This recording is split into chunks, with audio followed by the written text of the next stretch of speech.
The former president of Georgia is in Kiev, joining us now, Mikhail Saakashvili, who says the now ousted president of Ukraine had boasted to him about corruption. We'll get onto that in just a minute, Mr. President, if we can. But first, I want to ask you, why are you there beating the anti-Russian drum? No, I think what is really happening here has decisive importance for Europe, for the whole of region of ours. I think if Russians manage to break Ukraine's neck now, then the smaller nations around Russia are really in big trouble. And so really fate of everybody is decided now. Some of my compatriots died here from snipers' bullets. They were part of protesters, and because people really feel very strongly that their fate is being decided here. And by the way, the bravery Ukrainians have shown is a good example for all of us.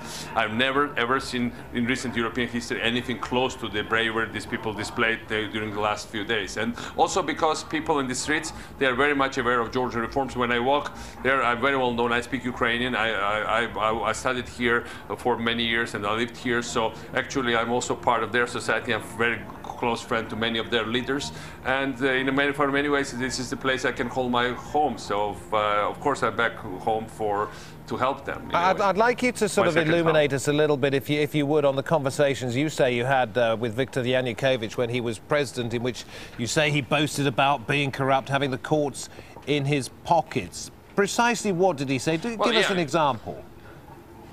No, I mean, guy was, it's full of corruption. The whole entourage was full of corruption, and that was just normal way of life here and in other post-Soviet countries. I think Georgia broke free from that system, and that's why Putin was very angry at us. Actually, he was very open about and blunt about him bribing judges of Supreme Court.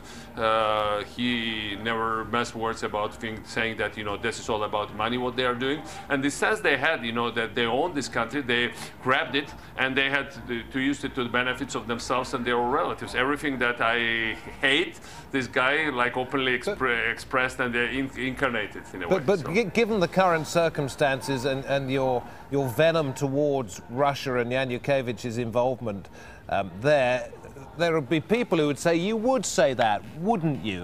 Do you have other people who could back up your stories? No, it's not about what come on, I don't have to, I'm not some gossiper here, right? It's about what is happening there. People have eyes, and people we can only speak what was happening in open venue. And what was happening in open venue was mass-scale corruption, abuse of power, enrichment of bureaucrats. Look, in my country, my government, basically nobody, almost nobody, is rich or anything. These guys were all rich. They are all rich. They all have huge mansions. They all have big villas outside the country. They all have big bank accounts all around the world. That's so obvious. You don't have to be like, they were not hiding this fact. It's not about who said what said. It's about us opening up eyes. What is the reality, post-Soviet reality?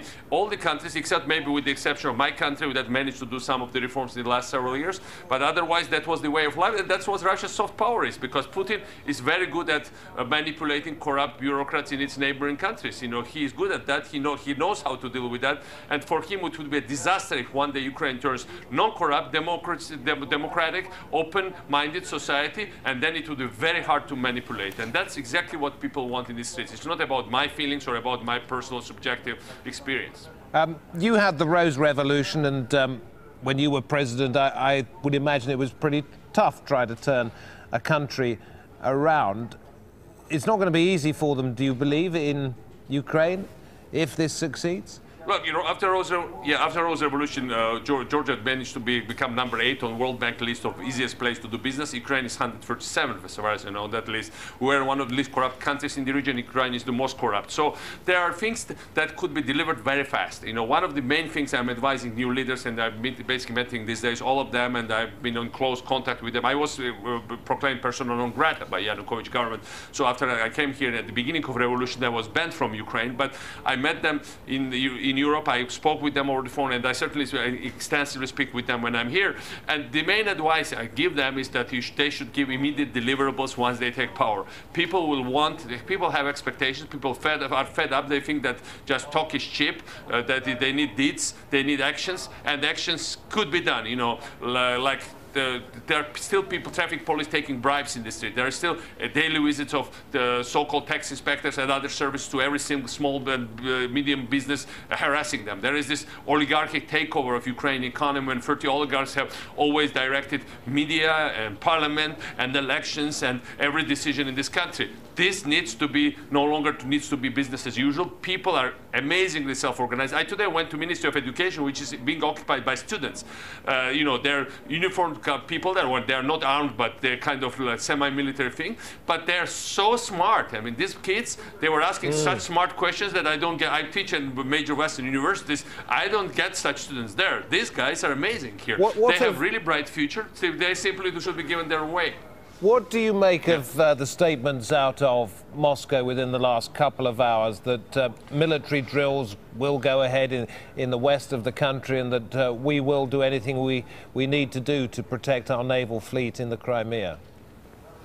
I would not take them lightly, because in 2008, Georgia was invaded by Russia, precisely Putin's Russia, after military drills.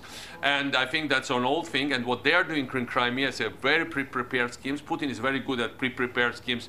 He's good as a spoiler and to stir up trouble. He has perfect instincts about that. I think his nightmare would be, ultimate nightmare would be democratic open Ukraine. But if he could stir up long-term trouble in Kiev and other cities, and he can chop off Crimea and south flank of Ukraine, that would be his ideal solution for this kind of situation. I don't think he has any hopes of taking over the entire Ukraine, but he certainly would like to keep chaos in the rest of Ukraine and get part of the territory. And actually, what is he doing? He does exactly the same stuff he did to Georgia in 2008 and prior to 2008. He did to many of the post-Soviet countries in the 90s, including my own country.